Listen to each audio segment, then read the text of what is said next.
এবং গহনা কর্মনগতি কর্মণী আক্রমণ জপ পশ্চিম সকর্মণী সকল জপ সবুদ্ধিমান মোর্ষে কর্মকৃত সর্বে সমারোহ মা কামর সম্পূর্ণ বর্জিতাম জ্ঞান অগ্নি দগ্ধ কর্মানন্তম উপনীতম বুধাম এক কর্ম করা সংনিত তৃপ্তি নিরাশ্রয় কর্মণ বিপবৃত বিনয় করদেশম নিরাশিত সিদ্ধাত্ম পরিগ্রহম শারীরাঙ্কবন কর্ম কুমলান্তি কিলিশম যদৃশ্যা লাভ সন্তোষায় বিবৎসরম সমসিদ্ধ সিদ্ধ দক্ষিতা বিনয় নিবদ্ধতে ওম গত সমুক্ত জ্ঞান মধ্যে সতেশম ইয়াসলে আশ্রম প্রবলীয়তে ব্রহ্মার্পণং ব্রহ্মহবি ব্রহ্মাঙ্গ ব্রহ্মণাহুতম ব্রহ্মৈব তারকন্ত ব্রহ্মকর্ম সমাধিনাম দৈবমেব পরিযাস্নান যোগিন পরিবাহতে ব্রহ্মাঙ্গ পরিযাস্তি শ্রদ্ধাদি নিন্দারণ্য সম্মান যুবতী সপ্তাহ বিষয় নিন্দারণ্য যুবতী সর্বানিন্দে কর্মণে প্রাণকর্মণে চাপরে আত্মসন্তম যোগান যুবতী জ্ঞান যুবতী দ্রব্য জগৎ তাপরে চারটে জ্ঞানকাশ সমস্ত প্রতাপ অপনীয় যুবতী প্রাণপণ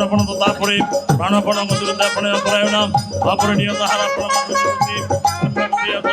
যুবতী কর্মসাম লোকাশিষ্ট অমৃত বুঝে জানতে ব্রহ্ম সনাতনম নায়ং লোকাশি লোকচক্ষুতম এবং ব্রহ্মণমুখে সর্বজান বিদ্যা সর্বভক্ত শ্রেম শ্রেয়ান দ্রব্যময়া সর্বান কর্ম পরিসমাপুতে তৎকৃতি পরিবর্তন পরিবর্তন সবুজাম উপদেশে জ্ঞান তত্ত্বসীনম সর্বতন পুনময় পাণ্ডব জ্ঞানবতার আসনন্ত সুশাতুনি অতময়ী অভিষেক ভাগ্য সর্বপ্রবর্তমাম সর্বজ্ঞান প্রভু বিদ্রাম সন্তোষ শশী যেতায় দাংশী অমৃত বর্ষাৎমর্জনম জ্ঞানান্য সর্বক্ষণে বর্ষাৎমর্জতাম ওম তৎসৎ ওম নহি জ্ঞান সজ্জন পবিত্রমে বিদ্যুতে তৎসম যোগসন্ত কালনাত্তরে বিন্দুতে তৎসম যোগসন্ত কালনাত্তরে বিন্দুতে সত্যমানবতে জ্ঞান তৎপর সমুদ্রেন্দ্রিয় জ্ঞান লব্ধা পরসন্তাসের নদ গচ্ছতে অকস্মাৎ সসনাত বিনশ্যতে নায়ং লোকস্তে ন পরণ সমস্যাত্মনম যোগসন্ন কর্মাণি জ্ঞান সংশয়ম আত্মবন্ত নকর্মাণি নিবেদন ধনঞ্জয় তস্মাৎ জ্ঞান সম্পদের জ্ঞান আসিনাত্মনম চিত্তনম সংশয় যোগাদিত্যম ভারতম ওম ব্রহ্মার্পণম ব্রহ্মভাবে সমাধিনা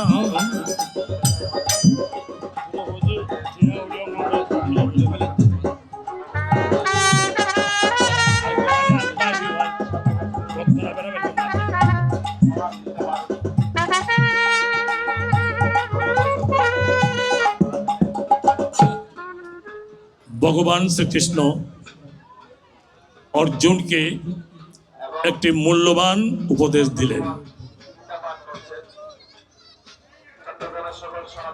হে অর্জুন, আমি এই গীতা সর্বপ্রথমে সূর্যকে বলেছিলাম।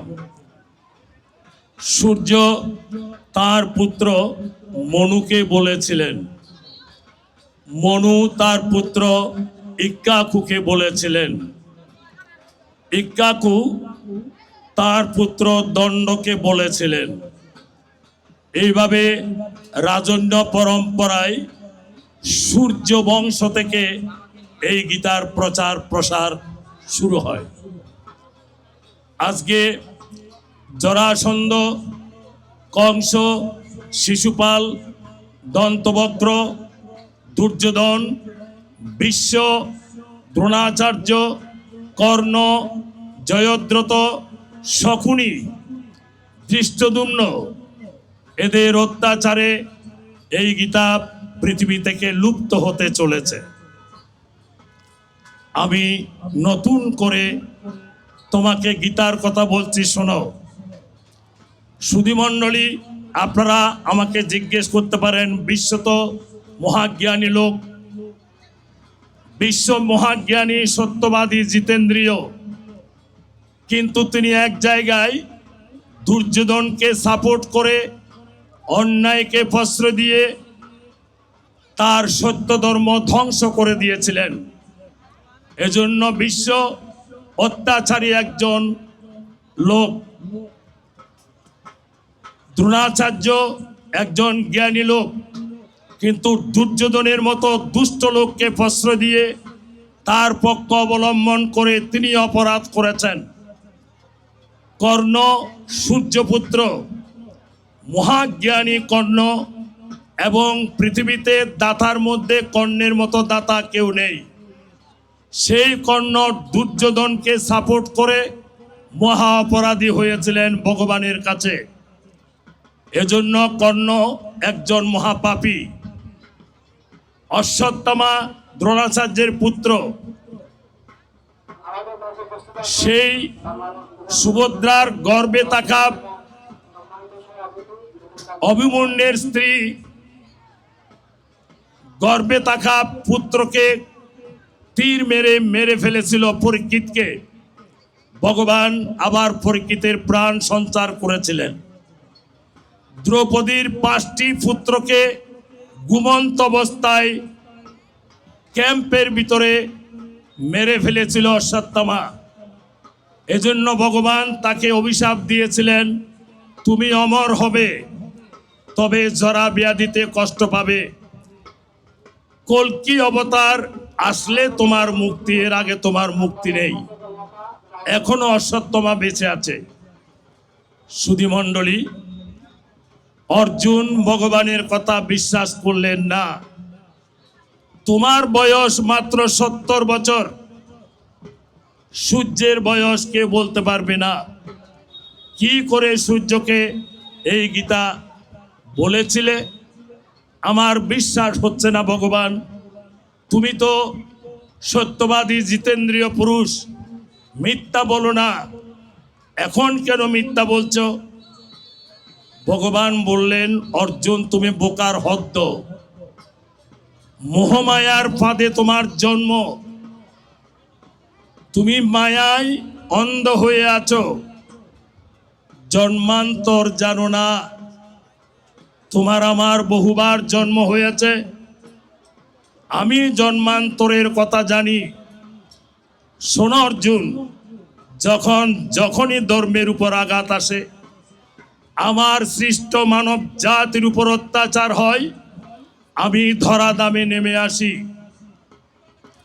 When he who is beauty and love and bliss sets a little portion of himself on earth, enclosed in human form, the weary eyes of men light up, the tired hearts of men expand with a new hope and new vigor. They are irresistibly attracted to him. Devotion spontaneously springs up. যখন আমি নররূপ ধারণ করে little portion of himself on earth, আমি বৃহৎ, আমি বড়, এই ত্রিভুবনে আমার চাইতে বড় কেউ নেই, আমি স্রষ্টা। কিন্তু মাঝে মাঝে আমি ক্ষুদ্র রূপ ধারণ করি। রাম রূপ ধরেছি, কৃষ্ণ রূপ ধরেছি, গৌরাঙ্গ মহাপ্রভু রূপ ধারণ করেছি। এভাবে অনেক রূপ ধারণ করে আমি ধরাধামে এসেছি। বুঝতে পেরেছ? তুমি জানো না, তুমি অজ্ঞ, অর্বাচীন। অর্জুন, তখন আমার ভক্তদের শ্রান্ত চক্ষু হয় জ্ঞানের আলোকে উদ্ভাসিত। তারা বুঝতে পারে আমি এসেছি। সবাই বুঝতে পারে না। কেন? অবজানন্তি মাংমুড়া মানসিং তনুমাশ্রিত পরং ভাবমজানন্ত মম ভূত মহেশ্বরম। মূর্খ যারা, অজ্ঞানী যারা, তারা আমার মহেশ্বর স্বরূপ স্বভাব না জেনে আমাকে অবজ্ঞা করে, হিংসা করে। শিশুপাল আমাকে গোয়ালিয়ার ফোলা বলতো। কি ডাকতো? গোয়ালের পোলা, দুধ বেচন্যার ফোলা। আসলে কি আমার বাবা দুধ বিক্রি করতো? আমি তো কারো ছেলে নই, কেউ আমার বাবাও নয়, কেউ আমার মাও নয়। আমি অনাদির আদি গোবিন্দ। তাদের ক্লান্ত হৃদয় হয় নব নব আশা ও শক্তিতে আপ্লুত। তারা অনিবার্যভাবে আমার প্রতি আকৃষ্ট হয়ে পড়ে। অর্জুন, আমি যখন আসি, ভক্তরা আমার প্রতি আকৃষ্ট হয়ে পড়ে, আমার পেছন পেছন ঘুরে। যারা আমায় চিনতে পারে, যারা চেনে না, তারা আমাকে গালাগাল দেয়, গালিগালাজ করে, অবজ্ঞা করে, হিংসা করে। আপনারা জানেন তো, রাম কৃষ্ণকে পাগল বলেছিল। হ্যাঁ, এমনকি কলকাতায় এক বেশ্যা বাড়িতে ঢুকিয়ে দেওয়া হয়েছিল। কাকে? রামকৃষ্ণকে, তার চরিত্র নষ্ট করার জন্য। কিন্তু তিনি ওখানে গিয়ে ওই বেশ্যা মেয়েদের বললেন যে মা তোমরা ভালো আছো তো, ও মা তোমরা ভালো আছো তো। কে বলছেন? রামকৃষ্ণ। তাদেরকে? বেশ্যা মেয়েদের। একদিন এই কবৈল্যধামে অনেকগুলো বেশ্যা মেয়ে ঠাকুরকে দর্শন করতে এসেছিলেন। সবাই দূর দূর করে তাড়িয়ে দিচ্ছে, আরে চরিত্রহীনা নারী, ঠাকুরকে দর্শন করতে এসেছো, যাও বেরিয়ে যাও, তোমরা ঠাকুরকে দেখতে পাবে না, ঠাকুরের দর্শন হবে না। ঠাকুর নিজে থেকে অন্তর্যামী নারায়ণ বুঝিলেন বেশ্যাদের মন। তারা ভক্তিতে আপ্লুত, তাদের কাছে কোনো কামনা বাসনা কিচ্ছুটি নেই, শুধু ঠাকুর অন্তঃপ্রাণ। ঠাকুর নিজে এসে তাদেরকে ডাকলেন, বলে মায়েরা এসো না, মায়েরা এসো। মায়েরা ঠাকুরকে প্রণাম করে পা জড়িয়ে ধরে কাঁদলেন। কাঁদতে কাঁদতে তারা বেহুশ হয়ে গেলেন। মুহূর্তের মধ্যে তাদের জন্ম জন্মান্তরের পাপ ধুয়ে মুছে গেল। ঠাকুর নিজের হাতে রান্না করে তাদেরকে খাওয়ালেন, নিজের হাতে রান্না করে ওই বেশ্যা মেয়েদের খাবার দিলেন। সুধীমণ্ডলী, সেই যারা ভগবান, যারা উচ্চ মার্গের মানুষ, তাদের কাছে ধনী গরিব চোর ডাকাত হিসাব থাকে কি? থাকে না। সুতরাং অর্জুন, তুমি আমার স্বরূপ জানো না। যেই যেভাবে আমার উপাসনা করে আমি তাকে সেভাবে কৃপা করে থাকি। আমার এই তত্ত্ব জানার জন্য তোমাকে কি করতে হবে? দীক্ষা নিতে হবে, গুরুর কাছে যেতে হবে, গুরুকে প্রণাম করতে হবে, গুরুর চরণে আশ্রয় নিতে হবে, তাহলে জীবন ধন্য হবে। তদ্বিদ্ধি প্রণিপাতেন পরিপ্রশ্নেন সেবয়া উপদেক্ষন্তে তে জ্ঞানম Gyanen তত্ত্বদর্শিন। Verily, verily, I say unto you, except a man be born again, he cannot enter into the kingdom of heaven. আমি 3 সত্য করে বলছি, যতক্ষণ তুমি দীক্ষা গ্রহণ না করেছ ততক্ষণ কৃষ্ণ চরণে আশ্রয় পাবে না। ভগবান বলে দিয়েছেন গুরুর চরণে আশ্রয় নিতে হবে। পবিত্র আগুন যেমন কাষ্ঠ রাশিকে জ্বালিয়ে পুড়িয়ে ছাই করে দেয়, তদ্রূপ গুরুর কৃপা হলে হৃদয় থেকে সকল পাপ রাশি জ্বলে পুড়ে ছাই হয়ে যাবে।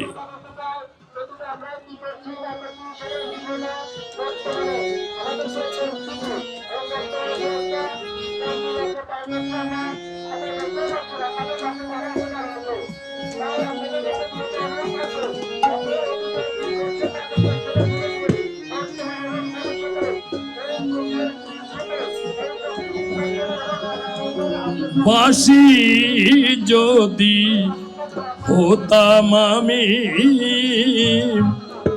কৃষ্ণ তোমার হাতে,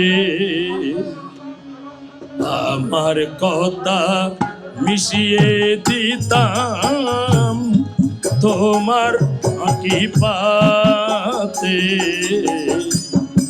আমার কথা মিশিয়ে দিতাম তোমার আঁকি পাতে।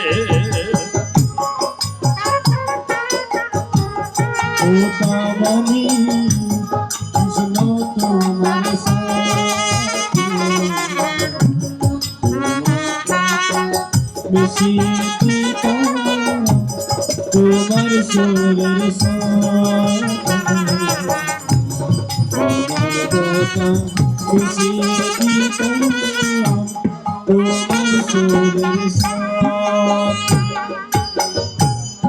হতাম যদি নূপুর পায়ে, প্রণাম দিতাম মন লুটায়ে।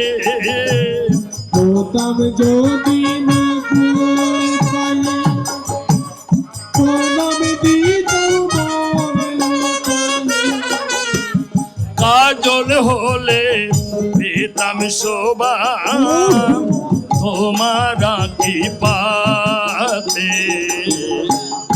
আমার কথা মিশিয়ে দিতাম তোমার সুরের সাথে। আমার কথা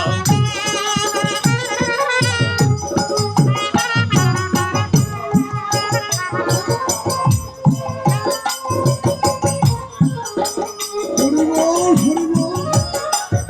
রাধে রাধে।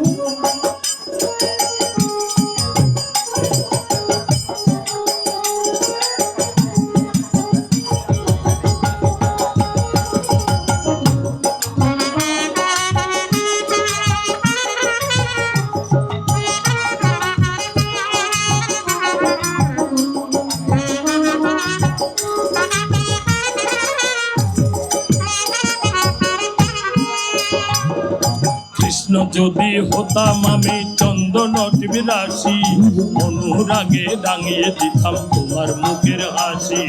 কৃষ্ণ যদি হতাম আমি চন্দনটি রাশি, অনুরাগে রাঙিয়ে দিতাম তোমার মুখের হাসি। কৃষ্ণ যদি হতাম আমি চন্দনটি রাশি, অনুরাগে রাঙিয়ে দিতাম তোমার মুখের হাসি। কৃষ্ণ যদি হতাম আমি চন্দনটি রাশি, অনুরাগে রাঙিয়ে দিতাম তোমার মুখের হাসি।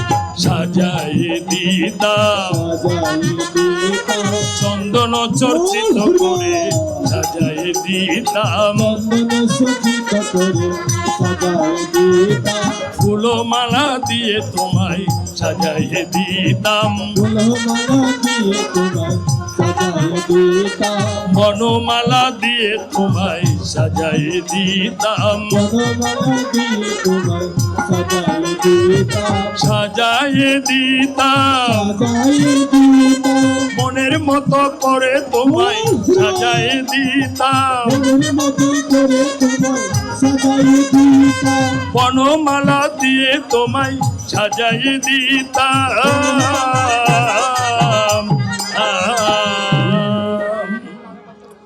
হতাম যদি মন ভ্রমরা, হাতে হাতে পড়ত ধরা। হতাম যদি হাতে হাতে হতাম যদি মন ভ্রমরা, হাতে হাতে পড়ত ধরা। কখন তাকে কার সাথে গোপী রাঙ্গিনাতে। আমার কথা মিশিয়ে দিতাম তোমার সুরের সাথে। আমার কথা মিশিয়ে দিতাম তোমার সুরের সাথে। বাঁশি যদি হতাম আমি কৃষ্ণ তোমার হাতে, আমার কথা মিশিয়ে দিতাম তোমার সুরের সাথে। আমার কথা মিশিয়ে দিতাম তোমার সুরের সাথে।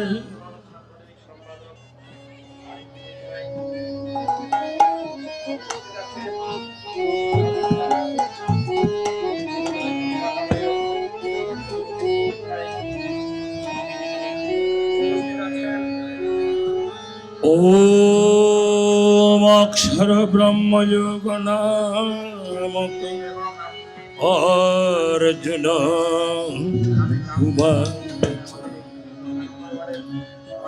কিং তদ ব্রহ্ম কিমথাতম কিম কর্ম Purushottam অতিভূতম চকিং প্রোক্তম অতিদৈবম বিমোচতে। Hare Krishna, Hare Krishna, Krishna Krishna, Hare Hare, Hare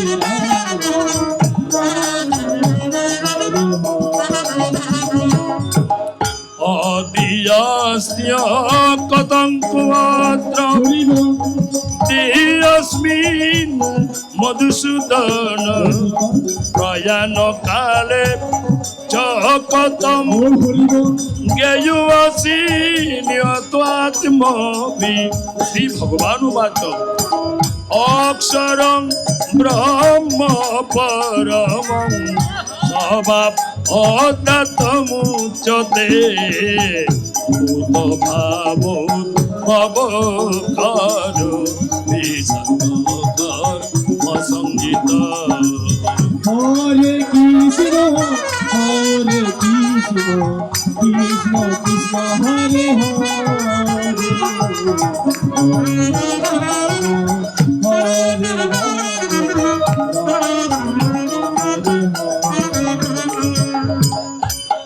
অধিভূতম কর ভাব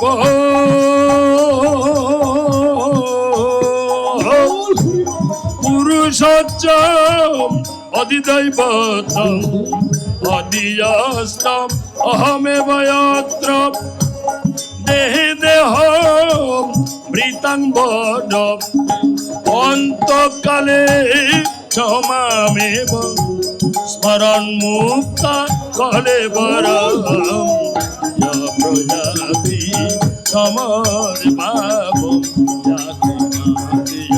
প্রশংসয়। Hare Krishna, Hare Krishna, Krishna Krishna, Hare Hare, Hare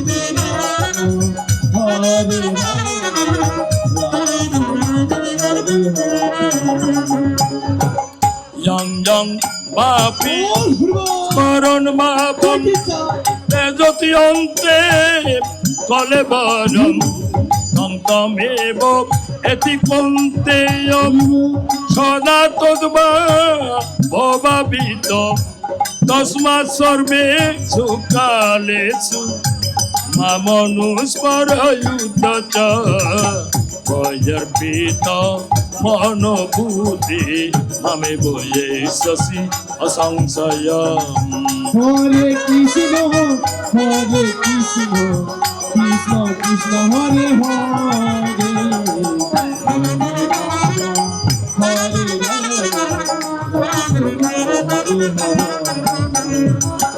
অজ্ঞাশয় বায়ুক্তেন চেতসান অন্যকামিনা পরমং পুরুষং দিব্যং ইয়াতি পার্থম অনুচিন্তয়ন কবিং পুরাণম অনুসাচিতারম অনরণীয়াম সমনুস্পরেদ্য সর্বস্য ধাতারম Achinta Rupam Aditya বর্ণম তমস পরস্তাৎ।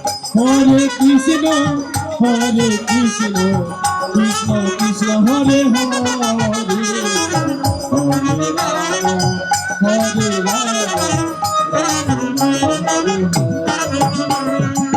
প্রয়াণ কালে মনসয় চলেন মত্তাযুক্ত যুগ বলেন চৈব ভ্রুবর মধ্যে প্রাণম আবেশ সম্য শতং পরম পুরুষম উপৈতি Deepam. Krishna, Hare Krishna, Krishna Hare Hare, Hare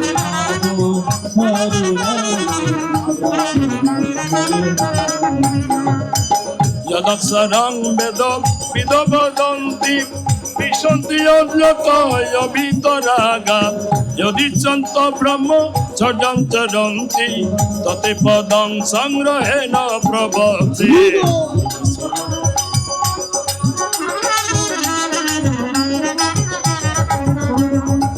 Hare Krishna Krishna Krishna Hare Hare Hare Ram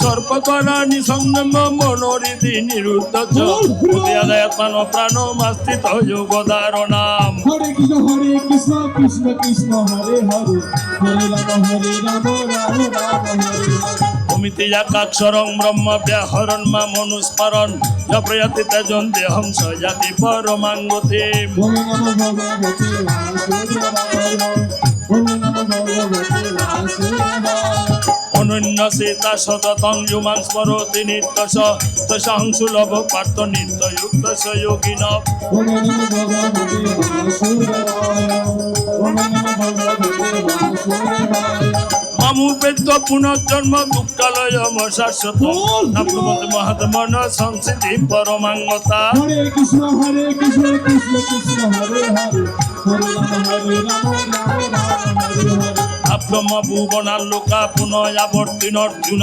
মামুপেদ্য তুকন্তে পুনর্জন্ম নবিদ্যতে ওম নমো ভগবতে বাসুদেবায় ওম নমো ভগবতে বাসুদেবায় সহস্রযুগ পর্যন্ত মহর্যৎ ব্রহ্মণ বিদু রাত্রি যুগ সহস্রাতান্তে অহোরাত্র বিদু জনা ওম নমো ভগবতে বাসুদেবায় ওম নমো ভগবতে বাসুদেবায় অব্যক্তাৎ ব্যক্তয় সর্বা প্রভবন্তি অহাগমে রাত্র্যাগমে প্রলীয়ন্তে তত্র বিভক্ত সঙ্গকে ওম নমো ভগবতে বাসুদেবায় ওম নমো ভগবতে বাসুদেবায় ভূতগ্রাম সয়েবায়ং ভূতা ভূতা প্রলীয়তে রাত্র্যাগমে অবশ্য পার্থ প্রভবন্তি অহাগমে ওম নমো ভগবতে বাসুদেবায় ওম নমো ভগবতে বাসুদেবায় পরতন্মাতু বাবন্য ব্যক্ত ব্যক্ত সনাতন যশ সর্বে সুভূতেষু নস্য সুন বিনশ্যতি হরে কৃষ্ণ কৃষ্ণ কৃষ্ণ হরে হরে হরে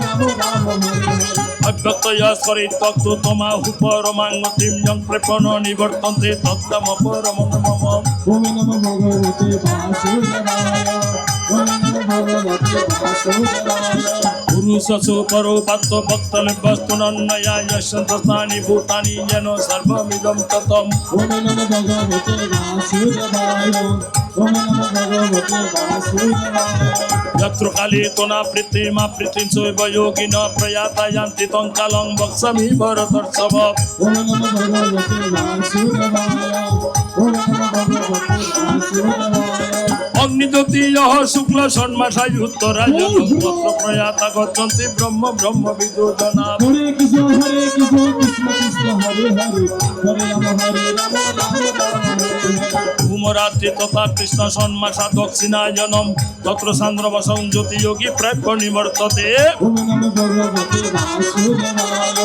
ওম নমো ভগবতে বাসুদেবায় শুক্ল কৃষ্ণে গতি যেতে জগত শাশ্বতে মতে একয়াতি অনাবৃত্তি মন্নয়া বর্ততে পুনঃ হরে কৃষ্ণ কৃষ্ণ কৃষ্ণ হরে হরে হরে রাম রাম হরে হরে হইতে সিদ্ধি পার্থ জানন যোগী মুহ্যতি কৎসন তস্মা সর্বে সুকালে যোগ যুক্ত ভবার্জুন ওম নমো ভগবতে বাসুদেবায় ওম নমো ভগবতে বাসুদেবায় বেদেষু যস্তেষু তপস্যু চৈবম জ্ঞানেষু যৎ পুণ্যফলং প্রদিষ্টম ভজতে তৎসর্বমিদং বিদিত্বা যোগী পরস্তানমুপতে সত্যম ব্রহ্মার পাহুদ ব্রহ্ম হোগি ব্রহ্মানদ মনাহুত ব্রহ্মগতে নবত ব্রহ্মগণ সমাধি জয় গীতা জয় গীতা জয় গীতা জয় গীতা জয় গীতা জয় গীতা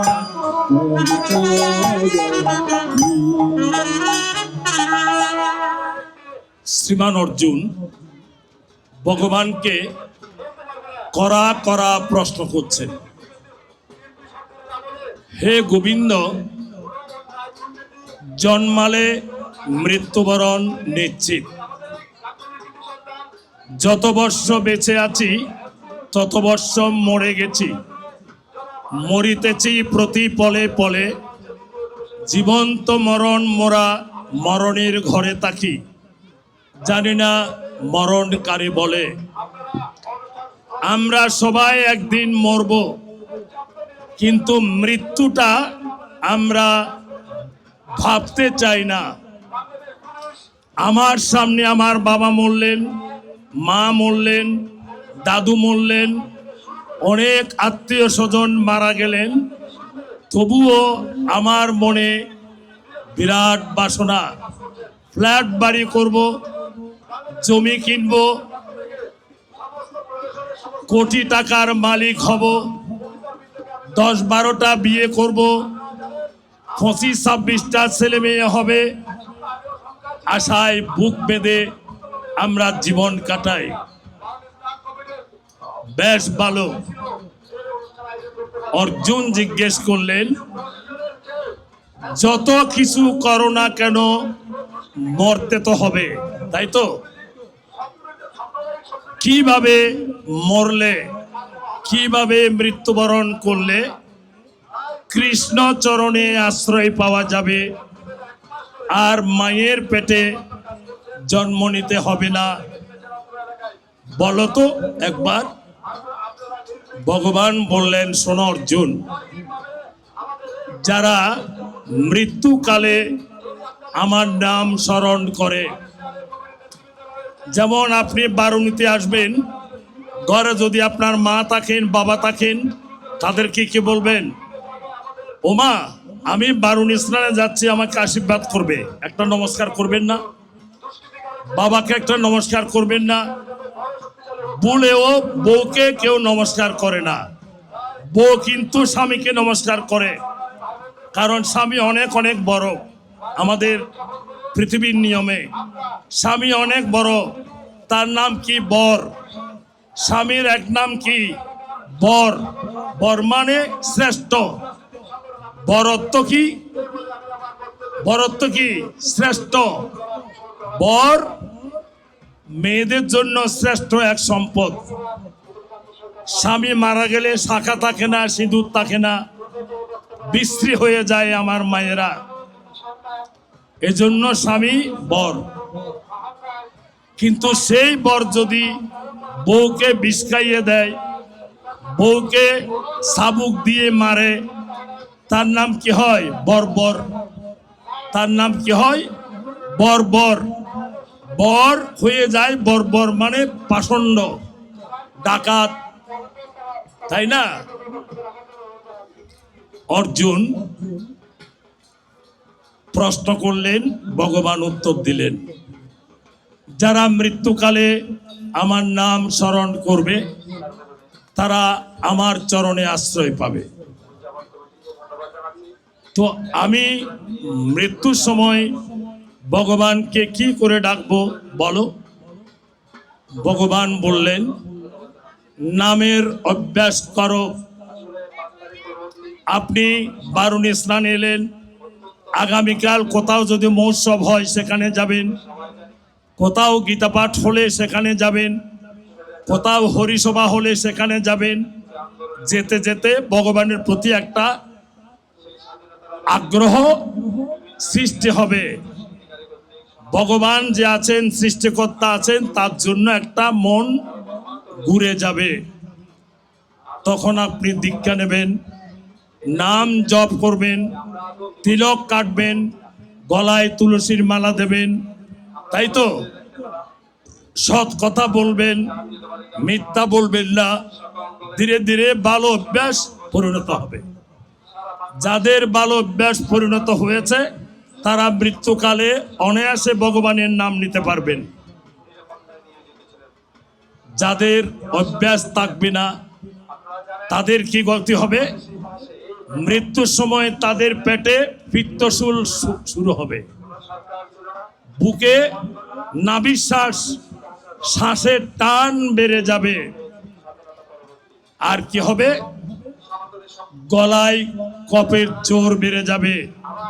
আপনারা যাদের আত্মীয় মারা গেছেন দেখেছেন, জানেন, মরার সময় গলায় কফের জোর বেড়ে যায়, গড়গড় গড়গড় করে, গ্যার গ্যার গ্যার গ্যার করে। মৃত্যুর সময় নাক ডাকার মতো একটা শব্দ হয়। যারা জ্ঞানী লোক তাদের এগুলো হবে না।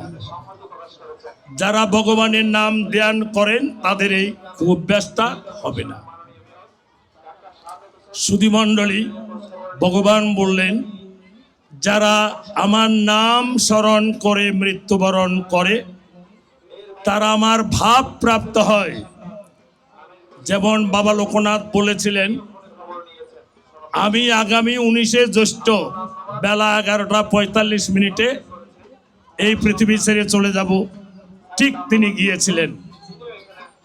রাম ঠাকুর বলেছিলেন, আমি আগামী অক্ষয় তৃতীয়ার দিন দুপুর 1:30 নোয়াখালী চৌমোহনী উপেন্দ্র সাহার বাড়িতে দেহত্যাগ করব। করেছিলেন।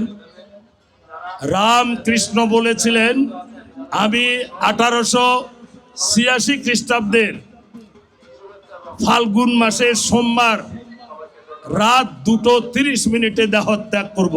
ঠিক করেছিলেন।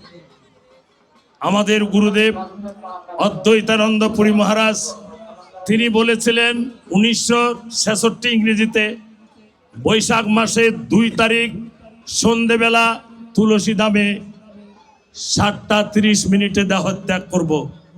করেছিলেন। এভাবে অনেক হিন্দু, মুসলিম, বৌদ্ধ, খ্রিস্টান জ্ঞানী পুরুষ যারা তারা মৃত্যুর কথা জানতে পারেন, তারা ঠিক সেইভাবে মৃত্যুবরণ করেন। কিন্তু আমরা জানি না আমাদের কখন মরণ হবে, আমরা জানি না। কেন? আমাদের অভ্যাস নেই। রাধারানী তিনি কি বলেছিলেন? রাধারানী বললেন, ওরে সখী, এবার আমি দেহত্যাগ করব।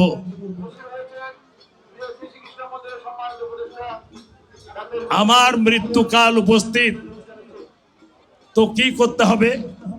তোমরা গঙ্গায় যাও, গঙ্গার জল নিয়ে এসো, গঙ্গার মাটি নিয়ে এসো, গঙ্গার জল আর মাটি মিশিয়ে আমার সর্বাঙ্গে কৃষ্ণ নাম লিখে দাও, আমার কপালে তিলক এঁটে দাও, আমার এখানে তিলক এঁটে দাও, এখানে তিলক এঁটে দাও, আমার বুকে কৃষ্ণ নাম লিখে দাও, আমার পিঠে কৃষ্ণ নাম লিখে দাও। নাভির উপরিভাগ পর্যন্ত শুধু কৃষ্ণ নাম লিখে দেবে। আর কানে কানে হরে কৃষ্ণ মহামন্ত্র শুনিয়ে দাও। নামের সঙ্গে যদি আমার প্রাণ যায়, এই রাধা জীবন ধন্য হবে।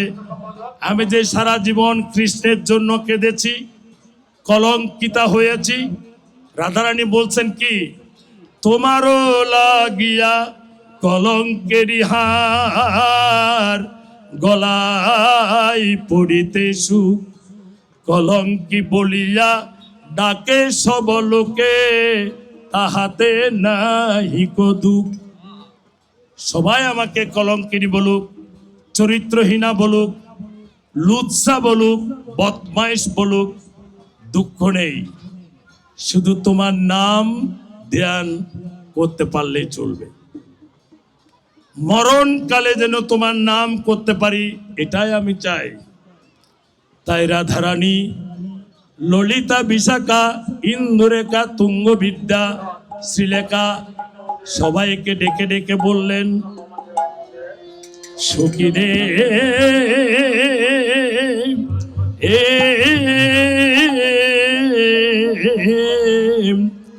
মরমে সখী রে আমার, সখী আমারি মন রণের কালে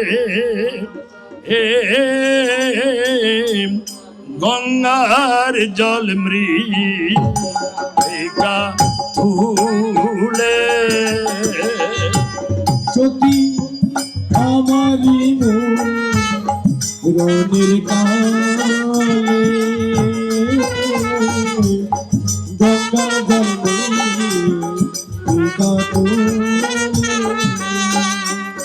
আমার সর্বাঙ্গেলি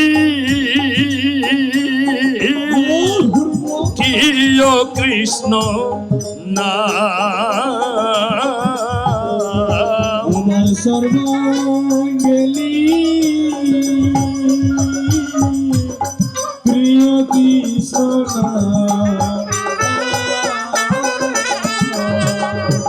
হরে কৃষ্ণ হরে বলে নাম শোনায় কর্ণমূলে সখী হরে কৃষ্ণ হরে বলে নাম শোনায় করুণাময়। হরে কৃষ্ণ হরে বলে নাম শুনায় কর্ণমূলে হরে কৃষ্ণ হরে বলে নাম শোনায় করুণাময়। হরে কৃষ্ণ হরে বলে নামে শুনায় কর্ণমূলে হরে কৃষ্ণ হরে বলে নাম শোনায় করুণাময়। নামের সঙ্গে যাবে রে পরাণ। সখী নামের সঙ্গে যাবে রে পরাণ। সখী আমি মইলে না পুরাইও গঙ্গার জলে না বাসাইও সখী আমি বললে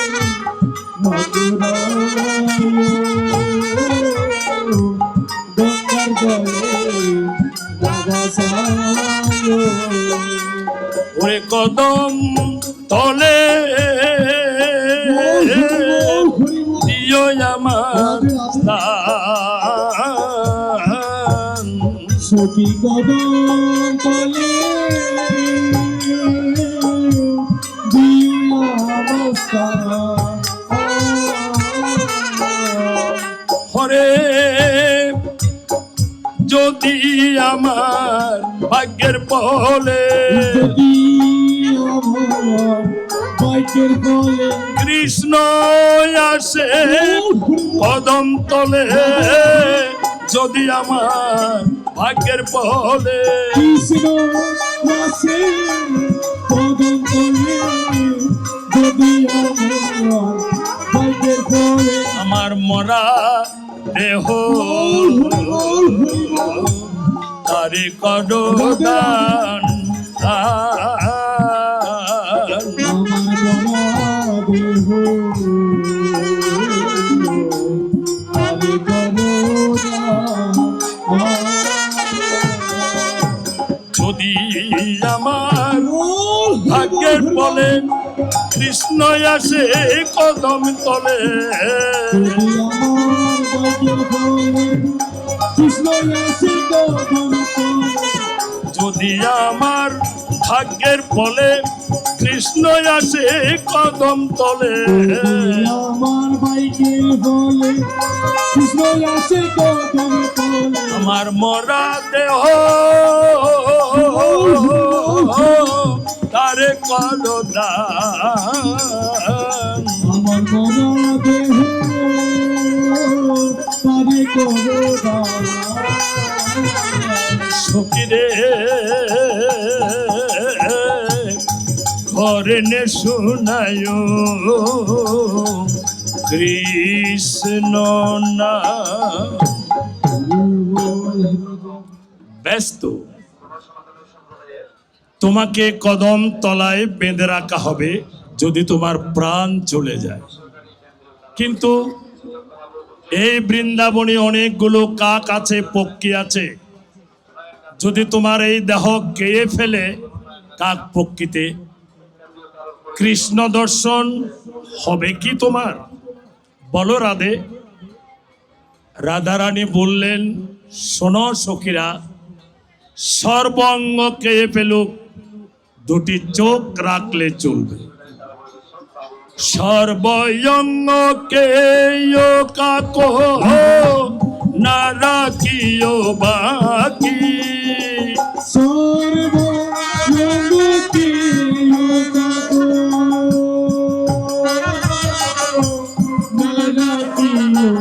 বাকি কৃষ্ণ ধর শোন লাগি রেখো দুটি আঁকি আমার কৃষ্ণ দর্শন লাগি দেখো দুটিয়াকি আমার গোবিন্দ দর্শন লাগি রেখো দুটি আঁকি আমার গোবিন্দ দর্শন লাগি দেখো দুটিয়াকি আমার দুটি আঁকি রেখে দিও আমার দুটি আঁকি রেখে দিও আমার কানু ধর শোন লাগি দুটি আঁকি রেখে দিও আমার কানে সোনা লাগি দুটি আঁকি রেখে দিও কৃষ্ণ ধর শোন লাগি দুটি আঁকি রেখে দিও কৃষ্ণ দর্শন লাগি দুটি আঁকি রেখে দিও হরি রে হরি রে হরি রে হরি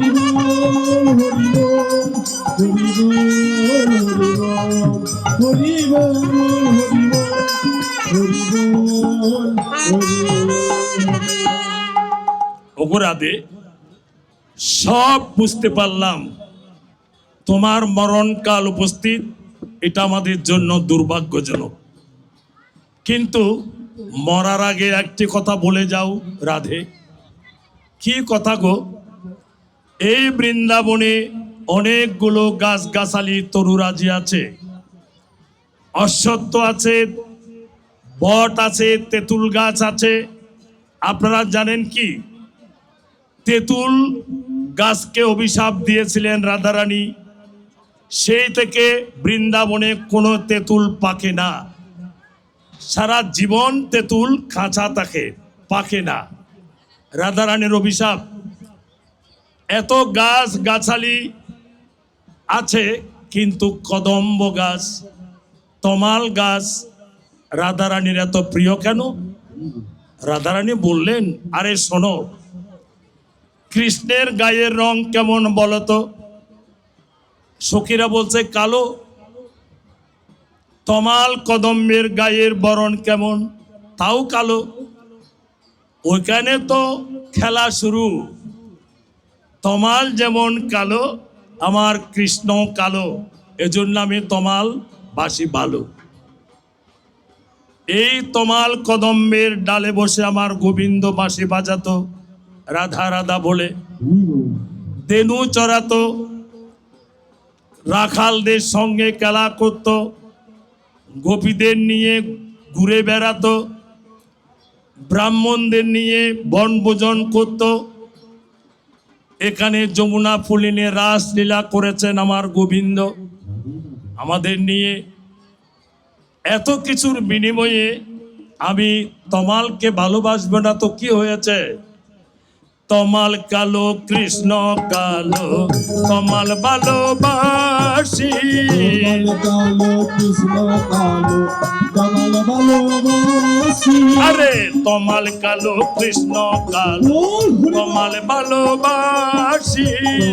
কালো কৃষ্ণ কালো কমল ভালোবাসি।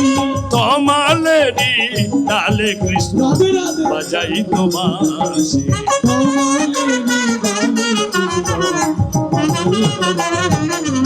বাজাইতো বাজাইতো তমালেরই ডালে বাঁশি, বাজাইতো বাজাইতো খেলিয়া দুলিয়া বাঁশি, বাজাইতো বাজাইতো জীবঙ্গ হইয়া বাঁশি, বাজাইতো বাজাইতো অষ্ট সখী শোনে বাঁশি, বাজাইতো বাজাইতো বেনুগণ শোনে বাঁশি বাজাইতো বাজাইতো বাজাইতো বাজাইতো উদ্যবের শোনে বাঁশি বাজাইতো বাজাইতো দ্বাদশ গোপাল শোনে বাঁশি বাজাইতো বাজাইতো বাজাইতো বাজাইতো অষ্টরাকাল শোনে বাঁশি বাজাইতো বাজাইতো গোপীগণে শোনে বাঁশি বাজাইতো বাজাইতো রাধা রাধা বলে বাঁশি বাজাইতো বাজাইতো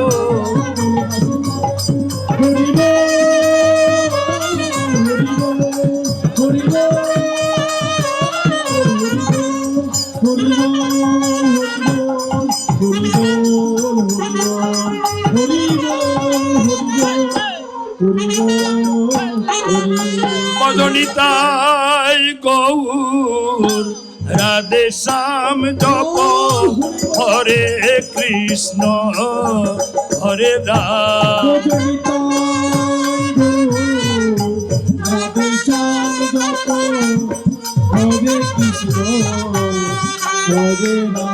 মদনিতাই গৌর রাধে শ্যাম জপ হরে কৃষ্ণ হরে রাম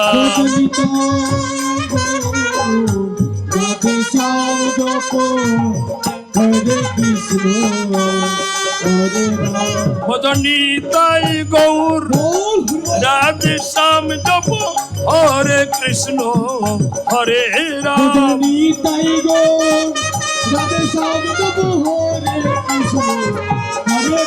ভজনিতাই গৌর রাধে শ্যাম জপ হরে কৃষ্ণ হরে রাম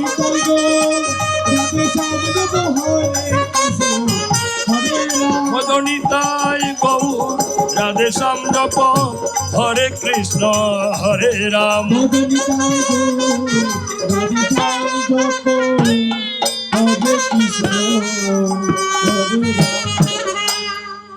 মাতৃমণ্ডলী সুধী পিতৃ সমাবেশ আমার পুণ্যার্থী সকল ভক্তবৃন্দ, আমরা আলোচনায় এনেছি মৃত্যুকালে ভগবানের নাম স্মরণের কথা। এটা কিন্তু চারটিখানি কথা নয় কো, মুখের কথায় গৌচাঁদ মিলবে না। কি করতে হবে? অভ্যাস করতে হবে, ভগবানের সাথে যুক্ত হতে হবে। কিরকম? একজন সতী মা, তিনি স্বামী ছাড়া আর কারো দিকে লক্ষ্য করেন না। সীতা দেবী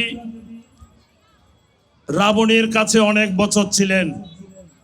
রাবণের চেহারা দেখেছিলেন না? কোনোদিন দেখেননি। এই সতী রাম ছাড়া আর কিছু বোঝেন না, এদের নাম সতী।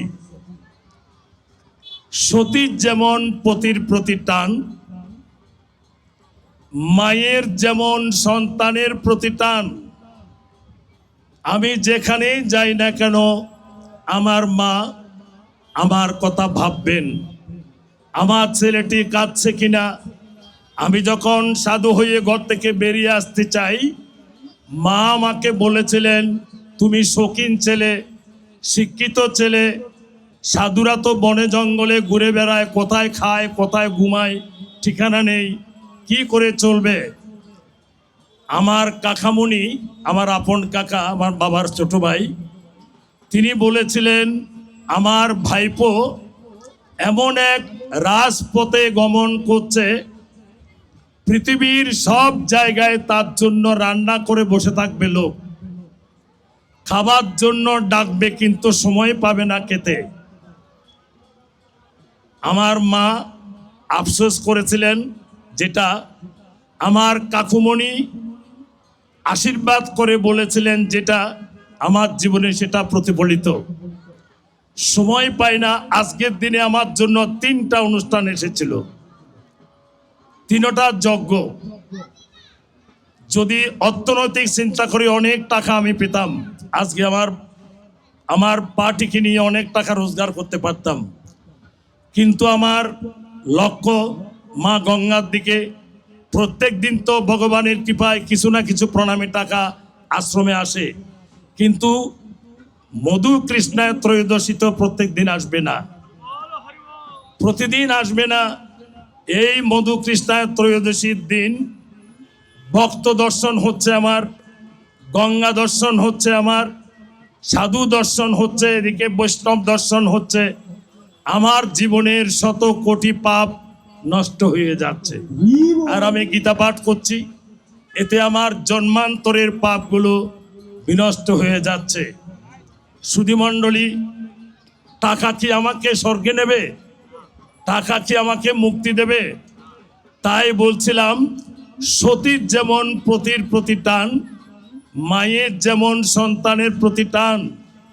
এই যে আমি সাধু হয়ে যাচ্ছি, আমার মা চিন্তা করছেন আমার ছেলে কোথায় খাবে, কোথায় থাকবে। এখন তো আমরা একটা দেশের রাষ্ট্রপতিও এরকম আরামে থাকতে পারে না আমাদের মতো। আমরা যে আরামে যেই ভালো খাবার খাই, একটা রাষ্ট্রের রাষ্ট্রপতিও সেই সুখ পায় না। তার কত চিন্তা, কত তাকে কেউ মেরে ফেলে কিনা ডর ভয়, হ্যাঁ, তার বিরুদ্ধে কত ঝামেলা। আমাদের তো কোনো সমস্যা নেই, আমরা যেখানে রাত সেখানে কাত, কোনো চিন্তা নেই, একেবারে নিশ্চিন্তায় আমাদের জীবন চলে। ঠিক আছে, এমন এক পথ যে রাজপথে হাঁটলে অ্যাক্সিডেন্ট করে না। সুধীমণ্ডলী, তো আমার গোবিন্দ অর্জুনকে বলছেন, মৃত্যুকালে যদি আমার কথা ভাবতে চাও, আমার সঙ্গে যুক্ত হও। সতীর পতির রকম, মায়ের সন্তানের রকম। শোনো Arjun, I am the tree, you are the branches. When you are attached with me, you will grow and be fruitful. But when you will detach from me, you will fall to the ground and will be dried up by the sun. And when completely dried up, you will use as fuel. Arjun, আমার কথা বুঝতে পারছো কি? ভগবান বলছেন, আমি গাছ, তোমরা ডালপালা। যেমন আমাদের পরিবারে আমাদের বাবা মা আমাদের গাছ, আমরা ছেলে মেয়েরা ডালপালা। যতদিন আমরা মা বাবার সঙ্গে যুক্ত থাকব, টাকার অভাব নেই, প্যান্ট শার্টের অভাব নেই, খাবারের অভাব নেই, কিচ্ছুটির অভাব নেই। যখন বাবার সঙ্গে বেইমানি করে কোনো মেয়ের ফাঁদে পড়ে, বা কোনো মেয়ে কোনো ছেলের ফাঁদে পড়ে পালিয়ে যায়, স্বর্ণ গয়না নিয়ে, ডাকাত পেলে সব কেড়ে নেয়, রাস্তায় গুম হারাম হয়ে যায়, এমন অনেক ঘটনা। আমার এক শিষ্য মেয়ে নিয়ে দুইজনে কক্সবাজার পালিয়ে গেছে, পয়সাওয়ালার ছেলে অনেকগুলো স্বর্ণ নিয়েছে, মেয়েটা ডাকাতারা মহেশখালীতে সব কেড়ে নিয়েছে। আমার তো সব জায়গায় পরিচয় আছে। কক্সবাজার থানার যিনি নাজির, স্বপন কুমার পাল, তাকে ফোন করলাম, তিনি থানায় যোগাযোগ করলেন। ওখান থেকে কক্সবাজার থেকে মহেশখালী থানায় যোগাযোগ হলো, ধরে ফেললাম। ধরার পর তাদেরকে নিয়ে আমরা নিয়ে এলাম কোথায়, চট্টগ্রামে। তো কি হলো, মারধর করলাম না, তাদেরকে বোঝালাম, দেখি যে স্বর্ণ গেছে কোনো দুঃখ নেই, কিন্তু ফিরিতি কাঁঠালের আটা, ও আটা লাগলে পরে সারে না, হ্যাঁ, আর প্রেমের মরা জলে ডুবে না। কথাটা বুঝতে পেরেছেন? তারা কেউ কাউকে ছাড়বে না। জোড়া লাগিয়ে দিলাম, বিয়ে করিয়ে দিলাম। সুধীমণ্ডলী, এরকম যদি ডিটাচ হয়ে যায় তাহলে মাটিতে পড়ে যাবে। যদি মাটিতে পড়ে যাও, সূর্যের তাপে শুকাতে থাকবে। কিরকম, আপনার একটা গাছ আছে, আম গাছ, ডালপালা যখন কেটে দিলেন, ওই ডালপালা কি হলো, মাটিতে পড়ে গেল। তো এরা কি হয়, সূর্যের তাপে শুকায়। Dried up by the sun, সূর্যের তাপে শুকাবে। ওয়েন কমপ্লিটলি ড্রাইড আপ, সম্পূর্ণরূপে শুকিয়ে যাবে, তখন এদিকে রান্না হচ্ছে, ওদিকে রান্না হচ্ছে, সব লাকড়ি। এই লাকড়ির গাছগুলো একদিন সবুজ ছিল না, কাঁচা ছিল না, তাদের ফল ছিল না, পাতা ছিল না, সব শুকিয়ে লাকড়ি দার্গুয়া সাটকে যাবাসে কি হলো কি বলে দার্গুয়া হয়ে গেছে, দার্গুয়া ফুয়া এরে দার্গুয়া গিয়ে গই। তো এই দার্গুয়া কি করে চুলার ভিতরে জ্বলে, চুলার ভিতরে জ্বলে। মানুষও ঠিক তদ্রূপ, যারা ভগবানের কাছ থেকে বিচ্যুত, ছাত্র স্কুল কলেজ ভার্সিটি থেকে বিচ্যুত, শিষ্য গুরুর আশ্রম থেকে বিচ্যুত, স্ত্রী স্বামীর ঘর থেকে বিচ্যুত, ছেলে মেয়ে মা বাবার কাছ থেকে বিচ্যুত, তারা ওই দার্ঘ হয়ে যায়। তাদের জীবন কি হয়, লাকড়ির মতো হয়ে যায়। সুতরাং অর্জুন, তুমি আমার সঙ্গে যুক্ত হও।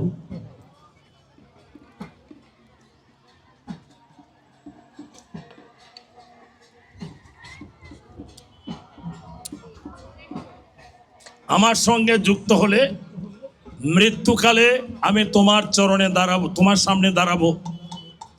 দেখুন, অবিনাশ ময়রা, ময়রা মানে বুঝেন তো, মিষ্টি যারা বিক্রি করে, মিষ্টির দোকানদারকে বলা হয় ময়রা।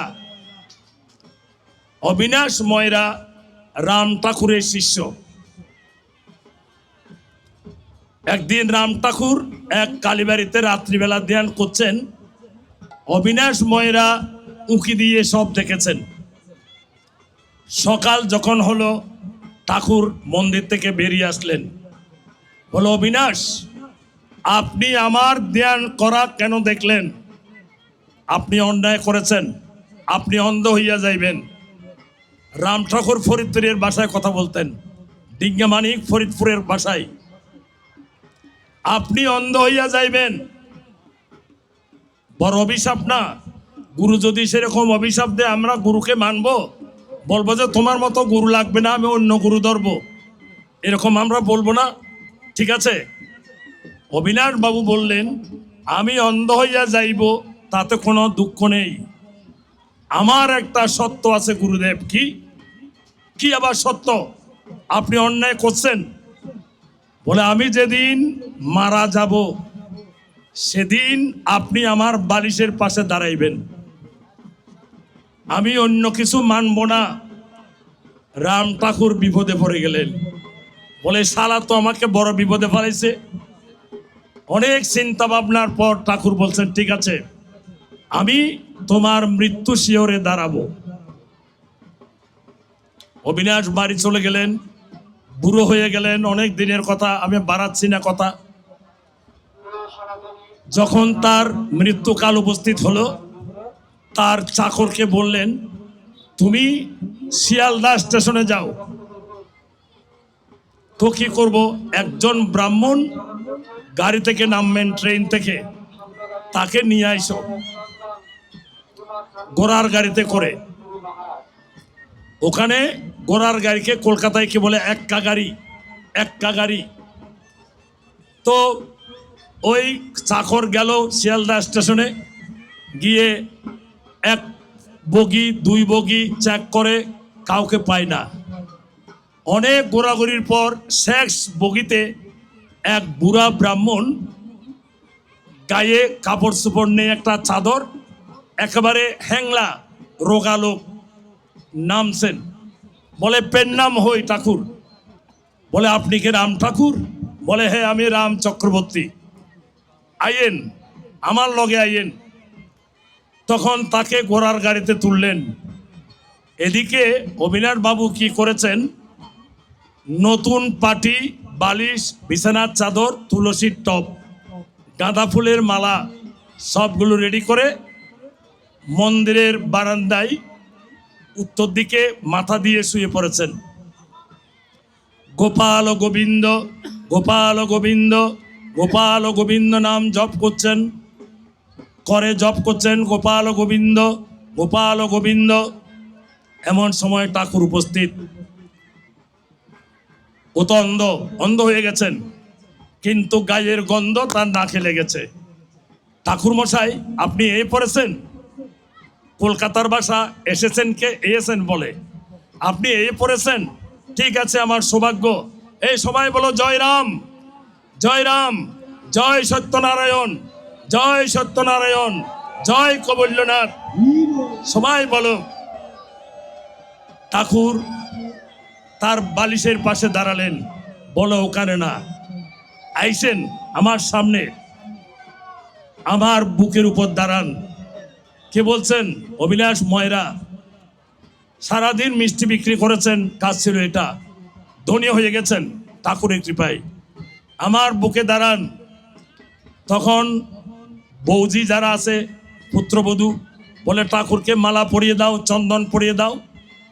ঠাকুর অবিনাশের বুকে দাঁড়ালেন। জয় সত্যনারায়ণ, জয় কবল্যনাথ, জয় রাম। ঠাকুর ঠাকুর নিজে বলছেন। এটা বলে শেষ করতে না করতে অবিনাশ দেহত্যাগ করেছেন। জয় জয় রাম ঠাকুর পিতে হরি হরি বল, হরি হরি বল, হরি বল, হরি হরি বল। বল, হরি বল। জয় সত্যনারায়ণ। অবিনাশ বাবু দেহত্যাগ করলেন। ঠাকুর নাইমা পড়লেন। পড়ার পর আমি আর এখানে থাকুম না, আমি চইলে যামু, আমার যাবার ব্যবস্থা করে দেন। তো সবাই দরাদরি করে বলছেন ঠাকুর একটু কিছু নেবেন না? ঠাকুর তো ভাত খেতেন না, একটু বটের কষ, না হয় একটুখানি দুধ, আর কিচ্ছুটি খেতেন না। ঠাকুর গাড়ি ঘোড়া কিচ্ছু লাগেনি, অদৃশ্য হয়ে গেছেন, চট করে লুকিয়ে গেছেন। তাহলে গুরুর কাছে আত্মসমর্পণ করলে অন্ধত্বের জ্বালা সহ্য করেছেন, গুরু অভিশাপ দিয়েছেন অন্ধ হইয়া যাইবেন, অন্ধ হয়েছেন। বর্তমান যুগের কেউ মানবেন? গুরু যদি বলে তোমার পুত্র মারা যাবে, এই যে ঠাকুরের কাছে একজন গেলেন, একটি ছেলে হলো নবদম্পতি, বাবা আমার ছেলে হয়েছে আজকে ষষ্ঠী। ছেলেকে কোলে নিয়ে ঠাকুর বললেন তুই মইরা যা। স্বামী ঠাকুর বক্তব্য কিন্তু অতটুকু না, মানতে পারলেন না। কেউ মানবেন? 6 দিনে ছেলে মরে গেলে কেউ মানবেন? ঠাকুরকে গালিগালাজ করতে করতে বাড়ি ফিরে এলেন, আবার গর্ব হলেন। 9 মাস 10 দিন বা 10 মাস 10 দিন পরে আরেকটি ছেলে হলো। এটা নিয়ে আবার ঠাকুর স্বামীর কারণে যেতে হচ্ছে, বউ মানে না, বলে আমি ওই ঠাকুরের কাছে যাবো না। গেলেন, বলে তোমার ছেলে হয়েছে আজকে 6 দিন, আরে শালা তুইও চইলা যা। এভাবে 6টা ছেলে জন্ম নিল। 6টা ছেলেকে ঠাকুর অভিশাপ দিলেন, মইরা যা, তুই চইলা যা। মা বেটি সহ্য করতে পারলেন না, বুকে আঘাত করতে করতে মা জীবনভর কেঁদেছেন। মায়ের বয়স তখন 40-এর কোঠায়, আবার গর্ভবতী হলেন। ফুটফুটে চাঁদের মতো একটি ছেলে হলো। তো স্বামী বলছে এই ছেলেটাকে ঠাকুরের কাছে নেব, বলে আমি আর যাবো না, ঠাকুর আমার ফোলারে নিলে মাইরে ফেলাইব, আমি আর যাবো না। বলে মাইরে ফেলাক, এটাও তো ঠাকুরের কৃপা, কোনো না কোনো কারণে ঠাকুরের ইচ্ছা, এটা মানতে হইব। নিয়ে গেলেন, নিয়া ঠাকুরের কাছে দিলেন, ঠাকুরের চরণে শোয়া দিলেন, ঠাকুর পা থেকে কোলে নিলেন, 2 গালে 2টা চুমু দিলেন। 2টা চুমা দেওয়ার পর কয় তুই বিলাত ফেরত ডাক্তার হইবি, তোর ছেলের নাম রাখবি এইটা, তোর ছেলে এই দেশে পাস কইরা বিলাত যাইব, বিলাতে পাস কইরা দেশের সেবা করব। এটা ঘটেছিল। তো এখন ওই স্বামী শিষ্য গুরুদেবের চরণ ধরে বললেন, বাবা আমার 6টা ছেলে খাইলেন কেন? বলে এরা যদি পয়সা থাকতো তোর আর এখানে টাকা লাগতো না, 2জনে এদের অত্যাচারে দেশ ছাইরা চলে যাইতে হইতো, ওরা ডাকায় বদমাইশ চোর লুচ্চা বদ এগুলো হইতো। এগুলোকে সরাইয়া দিলাম, এরা অসুর কুল থেকে আইছে, দৈত্য কুল থেকে আইছে, সেজন্য এদেরকে বিদায় করে দিলাম। আর এই ছেলে দেবকুল থেকে আইছে, ব্রাহ্মণের কুল থেকে আইছে, এই ছেলে তোর নাম রাখবো। কথাটা বুঝতে পেরেছেন তো? গুরুর প্রতি শ্রদ্ধা ভক্তি বিশ্বাস, অটুট বিশ্বাস না হলে শুধু দীক্ষা নিয়া আমি কবিল্য ধামের শিষ্য, আমি রামকৃষ্ণ ধামের শিষ্য, আমি অদ্বৈতানন্দের শিষ্য, আমি গৌরাঙ্গ মহাপ্রভুর শিষ্য, আমি নিত্যানন্দের অনুসারী, আমি মহাপ্রভুর অনুসারী, আমি অদ্বৈতের অনুসারী, এগুলো কইলে কি কাম হইব? ভেতরে কি লাগব? Total surrender to Krishna. গঙ্গার ঘাটে এসছেন, গঙ্গার কাছে ডুব দেওয়ার সময় ওমে গঙ্গে চ যমুনা চৈব গোদাবরী সরস্বতী নর্মদে সিন্ধু কাবেরী জলে অস্মিন সন্নিধিং কুরু কুরুক্ষেত্র গয়া গঙ্গা প্রবাসে পুষ্করাণি চ তীর্থানি এতানি পুণ্যানি স্নান কালে ভবন্তি হব। আমি যে স্নান করছি, এই নদীগুলো, এই সাগরগুলো এখানে উপস্থিত হও। আপনার মন্ত্র বলে আপনার ডুব দেওয়ার সাথে সাথে সব সাগর, সব নদী, আপনাকে এলাহাবাদ ত্রিবেণীতে যেতে হবে না, গঙ্গা যমুনা সরস্বতী। আজকে এখানে গঙ্গা যমুনা সরস্বতী এসেছেন, বিশ্বাস না হলে পরীক্ষা করে দেখবেন। গঙ্গা যমুনা সরস্বতী এখানে এসেছেন। এটা পতেঙ্গার সাগর নয়, শুধু সপ্তসাগর, 7 সাগর 13 নদী আজকে উপস্থিত মধু কৃষ্ণা ত্রয়োদশী তিথিতে। সুধীমণ্ডলী, আমাদের কি লাগবে? আত্মবিশ্বাস। আত্মবিশ্বাসের পাষাণে মনোনিষ্ঠার চন্দন গসতে হবে। চন্দন শুধু পাঠার মধ্যে গসলে, কপালে দিলে হবে না, চন্দন হৃদয়ে গসতে হবে। কোন চন্দন? মনের চন্দন, মনোনিষ্ঠা, মনের নিষ্ঠা। এই জন্য গীতায় ভগবান বলেছেন, মন মনা ভব মদ্ভক্ত মজ্জা জিমাং নমস্কুরু। কি চেয়েছেন? ফাটা ছাগল, বড় মহিষ, বড় বড় আখ, বড় বড় পেঁপে, আঙ্গুর? ভগবান চেয়েছেন না। কি চেয়েছেন? মন মনা। আমাকে মন দাও, আমার ভক্ত হও, আমার পুজো করো, আমাকে একটা নমস্কার করো। সকালবেলা উঠে একটা সূর্য প্রণাম কয়জন করেন? ওম জবা কুসুম শঙ্কা শঙ্কাশ্যপেয়ং মহাদূতিং দন্তারিং সর্বপাপগ্ন প্রণতস্মি দিবা করো। সারাদিন সারা রাত যে পাপ করেছেন সকালবেলা মাপ হয়। সর্বপাপগ্ন, আমার সকল পাপ ক্ষমা করে আমাকে তোমার মতো জ্ঞান দাও, আলো দাও, সূর্যের মতো আদিত্যবর্ণম তমস পরস্তাৎ, সূর্যের মতো জীবন দাও।